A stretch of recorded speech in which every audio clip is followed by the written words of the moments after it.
दररोज लाखो भाविक योगीराज सद्गुरू गंगागिरी महाराज अखंड हरिनाम सप्ताहामध्ये दर्शनासाठी येतात आणि या लाखो भाविकांसाठी दिला जातो आमटी भाकरीचा महाप्रसाद। पण एवढ्या लाखो भाविकांसाठी आमटी तयार कशी केली जाते?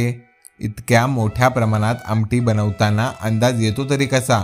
आणि विशेष म्हणजे एकही भाविक आमटीच्या प्रसादापासून वंचित राहत नाही, तसेच आमटीचा प्रसाद शिल्लकही राहत नाही। यामागचं रहस्य नेमकं काय आहे? महाकाय स्वयंपाकगृहात दररोज लाखो भाविकांसाठी आमटी तयार केली जाते। मोठमोठ्या भांड्यामध्ये तयार झालेली ही आमटी नंतर विशेष टँकरमध्ये भरली जाते।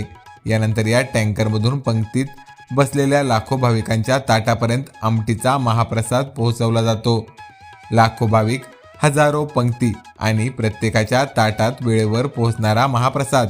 मात्र इतक्या लाखो भाविकांसाठी आमटीचे नेमके प्रमाण कसे ठरवले जाते?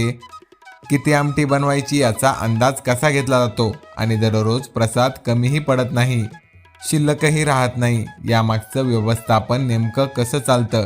पहा, स्वयंपाकगृह ते टँकर आणि टँकर ते लाखो भाविकांच्या ताटापर्यंत पोहोचणाऱ्या आमटीच्या महाप्रसादाचा हा अनोखा आणि अद्भुत प्रवास। 79वा अखंड हरिनाम सप्ताह यंदा धनगरवाडी येथे आयोजित करण्यात आला आहे।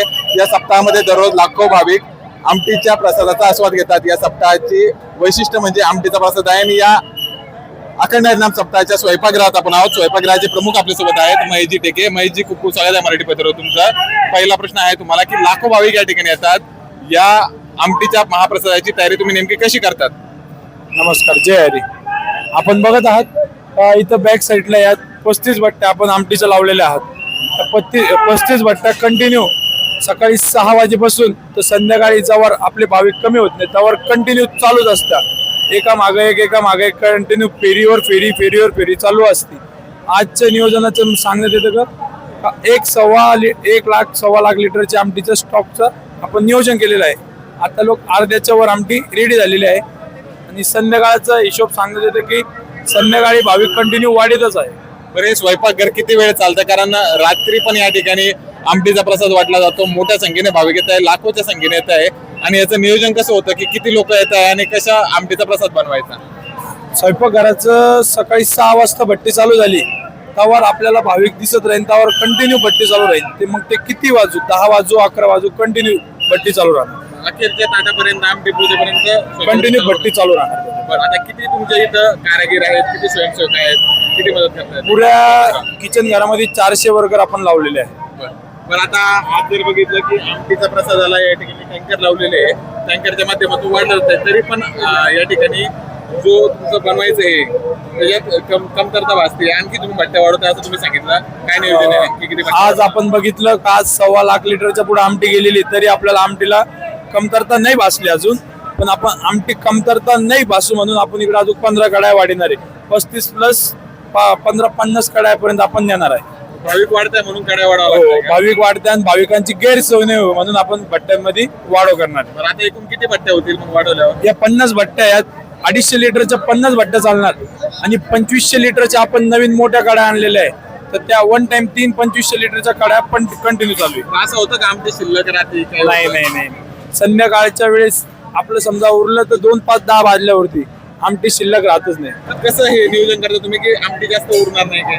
आता कसं असतं, भाविक आपल्याला कळून येतात, संध्याकाळी फ्लो जास्त वाढला त्यानुसार आपण कंटिन्यू डाळ शिजत असतो, डाळीनुसार डिव्हिएशन करून आपण आमटी तयार करतो। ते होते स्वयंपाकगृहाचे प्रमुख। या ठिकाणी जितके भाविक येत आहेत त्या प्रत्येक भाविकाच्या ताटापर्यंत आम्ही आमटीचा प्रसाद पोहोचू असा विश्वास त्यांनी दिला आहे। आणि रात्री जोपर्यंत भाविक दिसेल तोपर्यंत आम्ही हे स्वयंपाकगृह सुरू ठेवू असंही त्यांच्याकडून सांगण्यात आलं आहे। गौरव दामने, मराठी पत्र, वैजापूर।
बघा काय पण